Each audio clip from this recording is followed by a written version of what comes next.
हे दोस्तों, क्या हाल चाल। निफ्टी 50 हरे निशान में बंद हुआ, लेकिन पोर्टफोलियो की धज्जियां उड़ चुकी हैं। अब पोर्टफोलियो की धज्जियां उड़ गई हैं तो उसके लिए आपको इंडेक्स देखना होगा, क्योंकि भाई सेक्टर वाइज क्या हुआ है तो सेक्टर में आपको साफ साफ पता चल जाएगा। एक बार मैं आपको सेक्टर दिखाने की कोशिश करूंगा, शुरू से ले जाऊंगा और आपको पहला ही सेक्टर दिखाने की कोशिश करूंगा। यहाँ हमारा जो सेक्टर है वो स्मॉल कैप का और मिड कैप का। तो मिड कैप 100 के अंदर आपको 0.5% यहाँ पर लाल निशान नजर आएगा, यानी कि 0.5% से भी ज्यादा आप इसे कह सकते हो। लेकिन वहीं पर अगर नीचे लेके जाऊंगा, जो इसके महत्वपूर्ण कारण है पोर्टफोलियो को उड़ने के, वो स्मॉल कैप ज्यादा आपके पास होंगे। तो वहां पर भी भाई साहब आपको पता है धज्जियां उड़ी हैं। स्मॉल कैप जिसने लेके वो बैठे हुए थे, यानी कि स्मॉल कैप के जो स्टॉक थे, तो वहां पर भी हमें धज्जियां देखने को मिली। पीयूसी में तो आप कह सकते हो कि ब्लड बादशाह ही देखने को आज मिला था और कुछ लोग तो डर गए बुरी तरीके से। तो यहाँ पे स्मॉल कैप में आपको दिखाने की कोशिश करूंगा। देखो मिड कैप 150, यहाँ देखोगे ये भी 0.5% गया है मैंने, ठीक है। लेकिन स्मॉल कैप 100 के अंदर अगर आप आते हो तो यहाँ देखोगे कितना माइनस है भाई, ये देखो करीबन 1.25%। और वहीं पे स्मॉल कैप 250 यानी कि 250 भी 1 पॉइंट समथिंग यानी कि 1.25%। तो भाई साहब धज्जियां तो उड़नी थी, ये सिंपल सी बात है। अब बात करें कुछ स्टॉकों की, तो वहां पर भी धज्जियां हमें उड़ती हुई नजर आई हैं। तो चलते हैं फर्स्ट स्टॉक की तरफ, जो होने वाला वोडाफोन आइडिया, जिसको लगभग 20% से 22% की धज्जियां इसकी उड़ी गई थी।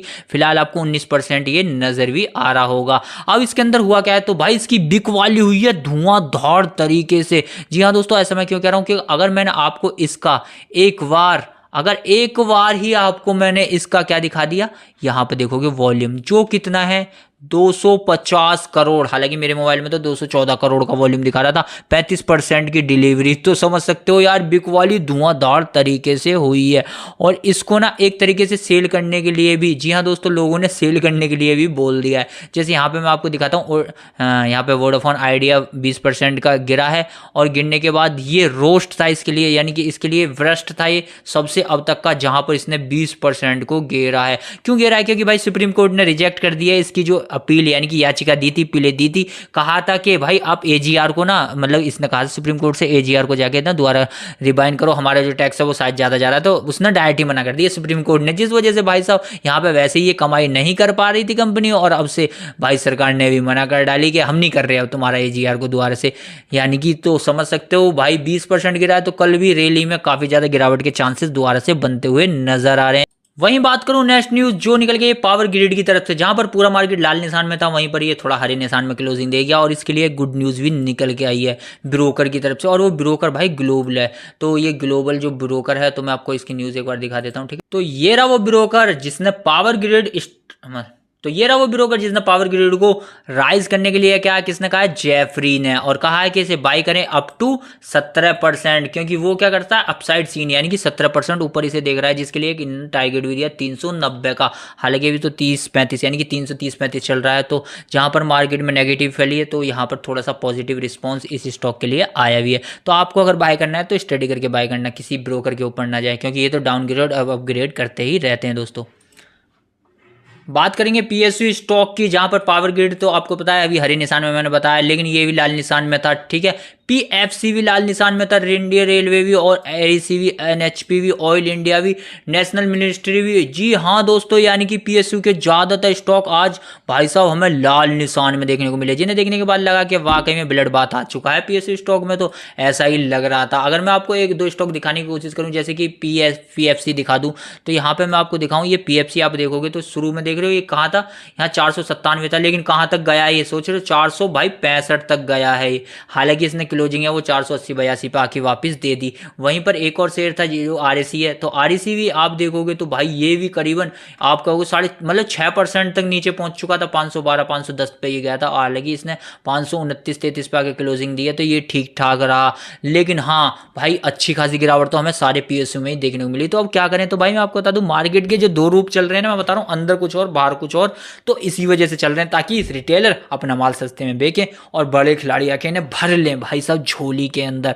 तो यही चल रहा है, और यहाँ पर जो रीजन है वो वही दिए जाएंगे, और आपको न्यूज़ में देखने को मिल जाएंगे क्या कि भाई जो पीएसयू स्टॉक है ना वो ओवर वैल्यू चल रहे हैं, और इनकी जो मतलब कि जो इनकी वैल्यूएशन है उससे ज़्यादा ही चल रहे हैं। कुछ ऐसी न्यूज़ आएंगी, ब्रोकर भी कुछ ऐसे ही बोलने वाले हैं, और ये न्यूज़ आपको आज कल 1-2 दिन में जरूर देखने को मिलने वाली है। वैसे भी कल लास्ट मार्केट है, और उसके बाद संडे सैटरडे को यही न्यूज़ आपको भरी देखने को मिलने वाली है इन पीएसयू सेक्टर के अंदर।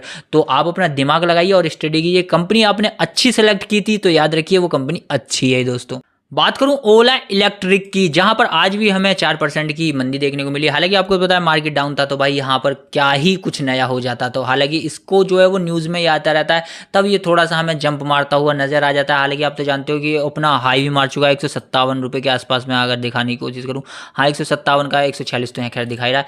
तो भाई अभी फिलहाल ये जो चल रहा है, इसके बाद लोग सोच रहे हैं मैं बाय करूँ सेल करूँ। क्या ये सच में 83% का जो एक ब्रोकर ने इसे दिया था डाउनग्रेड, ताकि 83% डाउनग्रेड होगा? तो ऐसा कुछ नहीं होने वाला भाई, ब्रोकर तो देते रहते हैं। लेकिन हाँ, आपको कंपनी को पढ़ना चाहिए, उसके फंडामेंटल को पढ़ना चाहिए। हालांकि कंपनी लॉस कर रही है फिलहाल, लेकिन इसका जो फ्यूचर स्ट्रक्चर है वो काफ़ी अच्छा है, और ये भाई ट्राई कर रही है अपना बेस्ट देने का, और फ्यूचर के लिए भी ये तैयारी में लगी हुई है, यानी कि रुक नहीं रही है कंपनी।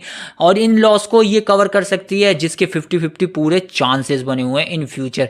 तो अगर 83% नीचे चला जाएगा, तो आप भी सोचो यार फिर बचेगा ही क्या स्टॉक में। तो आप समझ ही सकते हो कि ब्रोकर क्या चाहते हैं। वो 83 नहीं, अगर ये स्टॉक अगर 60 पे भी चला गया ना, तो वो तुरंत ही बाय करने वाले हैं, और इसमें एक अच्छी रैली भी दिखा सकते हैं, क्योंकि उनकी भी ये चाल होती है।